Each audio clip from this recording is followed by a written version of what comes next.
উচ্চ মাধ্যমিকের যে সমস্ত শিক্ষার্থী 2024 থেকে 25 শিক্ষাবর্ষে শিক্ষা বিজ্ঞান বিষয়টিতে ভালো নম্বর সহকারে পরীক্ষায় পাস করতে চাও, তাদের জন্য এই ভিডিওটা।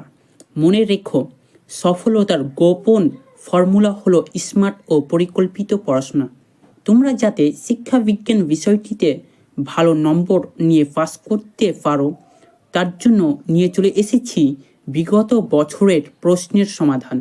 এই ভিডিওতে 2015 সালের MCQ এবং SAQ প্রশ্নের উত্তর নিয়ে আলোচনা করা হবে। তো চলো শুরু করা যাক মাই SR এডুকেশন জন চ্যানেলে। প্রথমে MCQ এর উত্তরটি আমরা সমাধান করব। 1 নম্বর প্রশ্ন রয়েছে, শিখনের দ্বিতীয় স্তরটি হলো এ ধারণ বা সংরক্ষণ, বি গ্রহণ, সি পুনরুদ্রেক, ডি প্রত্যাভিজ্ঞা। উত্তরটি হবে এ ধারণ বা সংরক্ষণ। 2 নম্বর প্রশ্ন, মনোযোগের একটি অভ্যন্তরীণ উদ্দীপক হলো এ তীব্রতা, বি মেজাজ, সি আকার, ডি গতিশীলতা। উত্তর হবে বি অর্থাৎ মেজাজ। 3 নম্বর প্রশ্ন, মানসিক ক্ষমতার দলগত উপাদান নামক তত্ত্বের প্রবর্তক হলেন A Thurstone, B Spearman, C Guilford, D Thorndike. উত্তর হবে এ থার্স্টন। 4 নম্বর প্রশ্ন, অন্তর্দৃষ্টিমূলক শেখন কৌশল হিসেবে শিম্পাঞ্জির ওপর পরীক্ষা করেন A Pavlov, B Skinner, C Thorndike, D Kohler. উত্তর হবে ডি কোহলার। প্যাভলভের শেখন তত্ত্বে প্রাচীন অনুবর্তনকে বলা হয় A R type, B S type, C U type, D ওয়াপানুবর্তন। উত্তর হবে বি এস টাইপ। রাশি বিজ্ঞানের একটি পরিসংখ্যা 12 হলে তার ট্যালি চিহ্ন হবে, এখানে উত্তরটা হবে এ। 7 নম্বর প্রশ্ন, 18, 15, 25, 12, 10 এর গড় মিন হলো এ 25 হবে, বি 16 হবে, সি 18 হবে, না ডি 10 হবে। এর মধ্যে হবে বি 16। 8 নম্বর প্রশ্ন, কেন্দ্রীয় প্রবণতার সবচেয়ে দ্রুত গতি পদ্ধতিটি হলো A mean, B median, C mode, D পরিসংখ্যা বিভাজন। উত্তরটি হবে বি মিডিয়ান। 9 নম্বর প্রশ্ন, 16, 18, 10, 11, 8, 10, 12, 8, 14 স্কোরগুলির মোড বা ভূমিস্টক হলো এ 16, বি 10, সি 14, ডি 8। উত্তরটি হবে ডি 8। 10 নম্বর প্রশ্ন, ভারতের সংবিধান অনুযায়ী শিক্ষা হলো এ রাজ্য তালিকাভুক্ত, বি কেন্দ্রীয় তালিকাভুক্ত, সি যুগ্ম তালিকাভুক্ত, ডি কোনো তালিকাভুক্ত। উত্তর সি যুগ্ম তালিকাভুক্ত। 11 নম্বর প্রশ্ন, মুদালিয়ার কমিশন অপর যে নামে পরিচিত তা হলো এ বিশ্ববিদ্যালয় শিক্ষা কমিশন, বি মাধ্যমিক শিক্ষা commission, C Kothari commission, D জাতীয় শিক্ষানীতি। উত্তরটি হবে বি মাধ্যমিক শিক্ষা কমিশন।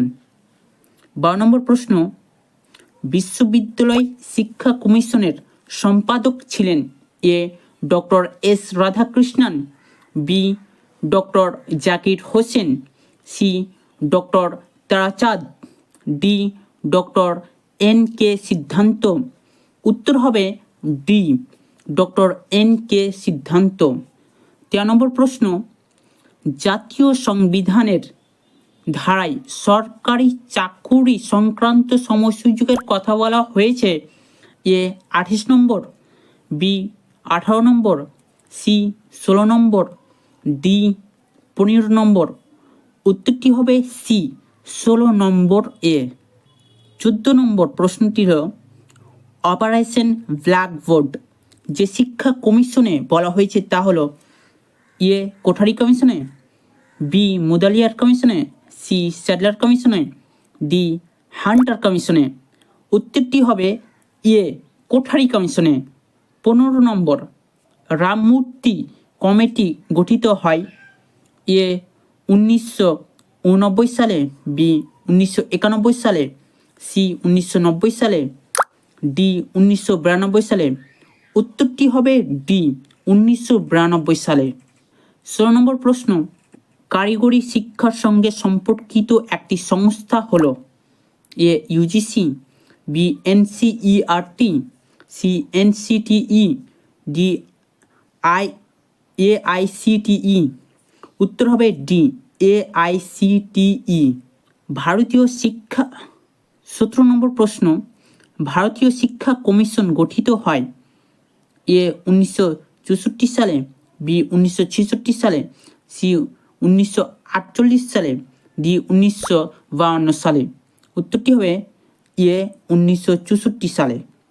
18 নম্বর প্রশ্ন, স্বশাসিত মহাবিদ্যালয় স্বীকৃতির কথা কোন কমিশনে বলা হয়েছে এ জাতীয় শিক্ষানীতি 1986, বি জাতীয় শিক্ষানীতি 1968, সি কোঠারি কমিশন, ডি বিশ্ববিদ্যালয় শিক্ষা কমিশন। উত্তরটি হবে এ জাতীয় শিক্ষানীতি 1986।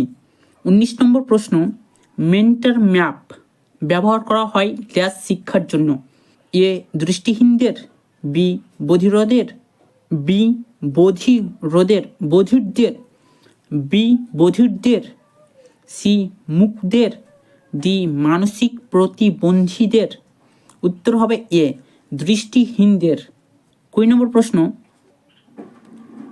ব্রেইল পদ্ধতি চালু হয় এ 1820 সালে, বি 1830 সালে, সি 1810 সালে, ডি 1829 সালে। উত্তর হবে ডি 1829 সালে।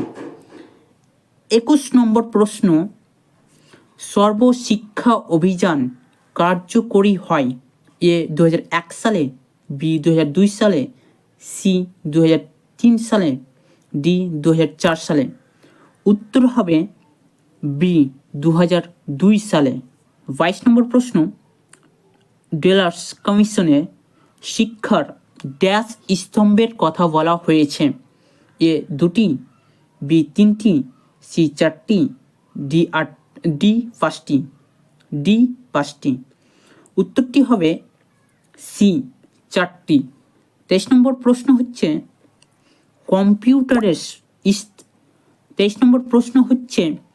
কম্পিউটারের স্থায়ী স্মৃতি কেন্দ্র হলো এ রোম, বি র্যাম, সি ক্যাল, ডি কাই।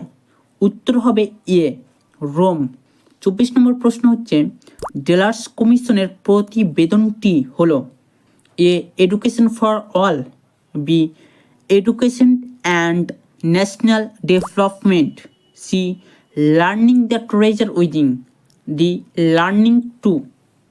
উত্তরটি হবে C learning the treasure within. তো এমসিকিউ কমপ্লিট। এবার এসএকিউ। প্রথম প্রশ্ন রয়েছে বুদ্ধির একটি বৈশিষ্ট্য লেখো। উত্তর, বুদ্ধির একটি অন্যতম বৈশিষ্ট্য হলো বুদ্ধি হলো ব্যক্তির একটি সহজাত বা মৌলিক ক্ষমতা যা অনুশীলন দ্বারা কার্যকরী হয়ে থাকে। 2 নম্বর প্রশ্ন রয়েছে পাজল বক্স কি। উত্তর, মনোবিদ থর্নডাইক তার পরীক্ষায় সমস্যামূলক পরিস্থিতি সৃষ্টি করার জন্য বিশেষ এক ধরনের যান্ত্রিক উপকরণ ব্যবহার করেন যাকে তিনি নাম দিয়েছেন পাজল বক্স। এই বক্সের মধ্যে একটি মাত্র প্রস্থান পথ থাকে যা একটি ছিটকিনি দিয়ে আটকানো। অথবা স্পিয়ারম্যানের ট্রেডার্ট সমীকরণ লেখো। অথবা স্পিয়ারম্যানের ট্রেডার্ট সমীকরণ লেখো। এর উত্তর হবে মনোবিদ চার্লস স্পিয়ারম্যান তার দ্বি উপাদান তত্ত্বে বৌদ্ধিক ক্রিয়াগুলির সম্পর্কের দৃঢ়তাকে রাশিবিজ্ঞানের যে সূত্রের দ্বারা প্রকাশ করেছেন সেই সূত্রকে বলে ট্রেডার্ড সমীকরণ সূত্র?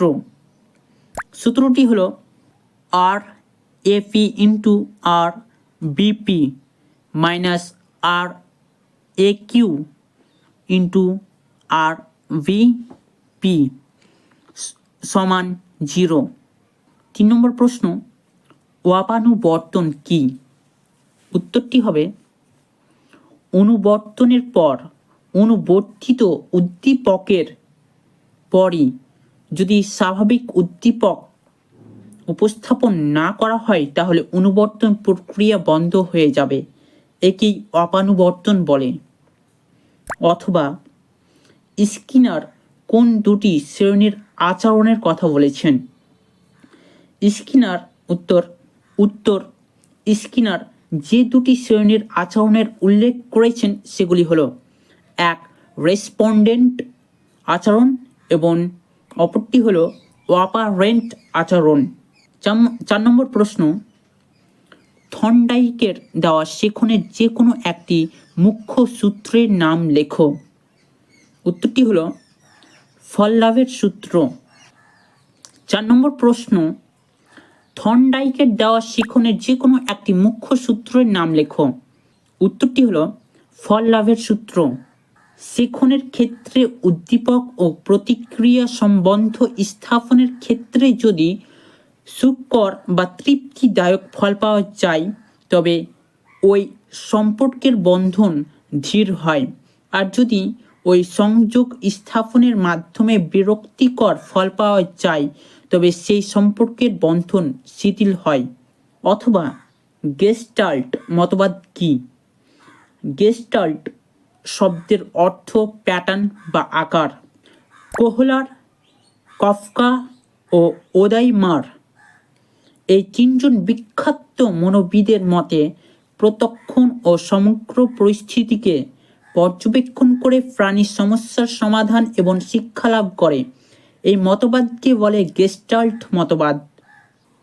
5 নম্বর প্রশ্ন, কল্পিত গড় কি?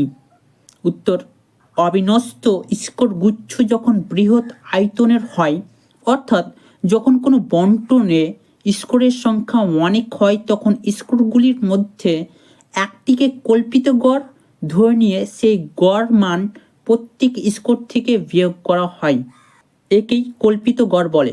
ভারতের সংবিধান অনুযায়ী 6 নম্বর প্রশ্ন, ভারতের সংবিধান অনুযায়ী তপশিলি জাতি কাদের বলা হয়? উত্তর ভারতের সংবিধান অনুযায়ী আর্থিক ও সামাজিক দিক থেকে পিছিয়ে পড়া অনুন্নত ও দুর্বল শ্রেণীর মানুষকে তপশিলি জাতি বলা হয়, যেমন কামার, ধোপা ইত্যাদি। 7 নম্বর প্রশ্ন, শিক্ষাক্ষেত্রে অপচয় বলতে কি বুঝো? উত্তর শিক্ষাক্ষেত্রে শিক্ষা গ্রহণকালে অনেক সময় বারবার পরীক্ষায় ফেল করে বা অন্য কোনো কারণে বিদ্যালয় ছেড়ে দেওয়াকে শিক্ষাক্ষেত্রে অপচয় বলা হয়। অথবা প্রশ্ন, ITI এর প্রোনাম কি? উত্তর ITI এর প্রোনাম হলো ইন্ডাস্ট্রিয়াল ট্রেনিং ইনস্টিটিউট। 8 নম্বর প্রশ্ন, শ্রীনিকেতন কে প্রতিষ্ঠা করেছিলেন? যদি কেউ এই প্রশ্নটির উত্তর জেনে থাকো তবে কমেন্ট করো। এই প্রশ্নটা সব থেকে বেশি সহজ। এটা যে কেউ উচ্চ মাধ্যমিকের শিক্ষার্থী দিতে পারবে, আমার পুরো ভরসা রয়েছে। অথবা কোন কমিশন গ্রামীণ বিশ্ববিদ্যালয় গঠন করার সুপারিশ করে? উত্তর হবে গ্রামীণ বিশ্ববিদ্যালয় গঠন করার সুপারিশ করে রাধাকৃষ্ণন কমিশন 1948 থেকে 49 খ্রিস্টাব্দে। 9 নম্বর প্রশ্ন, মাধ্যমিক শিক্ষার একটি লক্ষ্য উল্লেখ করো। উত্তর মাধ্যমিক শিক্ষার অন্যতম লক্ষ্য হল ভবিষ্যতের জন্য সুনাগরিক তৈরি করা। অথবা কোঠারি কমিশনের সুপারিশ অনুযায়ী প্রাথমিক শিক্ষার একটি বৈশিষ্ট্য উল্লেখ করো। উত্তরটি হলো প্রাথমিক শিক্ষার অন্যতম বৈশিষ্ট্য হলো ভাষা বোধের বিকাশ। শিশুর ভাষা বিকাশের দিকে লক্ষ্য রেখে পাঠ্যক্রমে বিভিন্ন ভাষাকে স্থান দেওয়া হয়। 10 নম্বর প্রশ্ন হলো বৃত্তিমূলক শিল্প কি? উত্তরটি হলো যে শিক্ষা ব্যক্তিকে তার নিজস্ব ক্ষমতা ও চাহিদা অনুযায়ী বৃত্তি গ্রহণে সাহায্য করে তাকে বৃত্তিমূলক শিক্ষা বলে। 11 নম্বর প্রশ্ন শ্রেণীকক্ষে শিক্ষার্থীর দুটি আচরণগত সমস্যা উল্লেখ করো। শ্রেণীকক্ষে শিক্ষার্থীর দুটি আচরণগত সমস্যা হলো 1. কর্তৃত্বের মানসিকতা দেখানো, 2. সর্বদা অন্যদের সাথে ঝগড়া করা। অথবা অপ্রথাগত শিক্ষা কি? উত্তরটি হলো যেসব শিক্ষার্থীরা যেমন বিদ্যালয় ছুট, কর্মরত শিশু, দরিদ্র মানুষ এবং যেসব মেয়েরা প্রথাগত শিক্ষা নিতে পারে না তাদের জন্য বিশেষ উপায়ে শিক্ষাদানের ব্যবস্থা করা হয়, তাকে বলে অপ্রথাগত শিক্ষা। 12 নম্বর প্রশ্ন হচ্ছে বাধ্যতামূলক শিক্ষা বলতে কি বুঝো? উত্তরটি হলো ভারতীয় সংবিধানের 45 নম্বর ধারায় 6 থেকে ভারতীয় সংবিধানের 45 নম্বর ধারায় 6 থেকে 14 বছর বয়সী দেশের সমস্ত শিশুর জন্য অবৈতনিক যে ন্যূনতম আবশ্যিক শিক্ষার কথা বলা হয়েছে তাকে বাধ্যতামূলক শিক্ষা বলে। অথবা বর্তমানে ব্যতিক্রমী শিশুরা কি নামে পরিচিত? উত্তরটি হলো বর্তমানে ব্যতিক্রমী শিশুরা ব্যাহত বা অক্ষম বা ভিন্ন ক্ষমতা সম্পন্ন শিশু নামে পরিচিত। অনেকে আবার ব্যতিক্রমী শিশুদের বিশেষধর্মী শিশু বলেও অভিহিত করেন। 13 নম্বর প্রশ্নটি হলো বয়স্ক শিক্ষার একটি সমস্যা উল্লেখ করো। উত্তরটি হলো বয়স্ক শিক্ষার অন্যতম সমস্যা হলো 1 নম্বর সমস্যা উপযুক্ত শিক্ষকের অভাব, 2 নম্বর সমস্যা সাক্ষরতা সম্পর্কে সচেতনতার অভাব। তো পরিশেষে বলতে চাই এই ভিডিওটি বেশি বেশি করে শেয়ার করো এবং তোমাদের একটি লাইক আমাকে উৎসাহ যোগাবে এই ধরনের ভিডিও করতে। তো তোমরা অবশ্যই লাইক করো এবং চ্যানেলটিকে সাবস্ক্রাইব করো।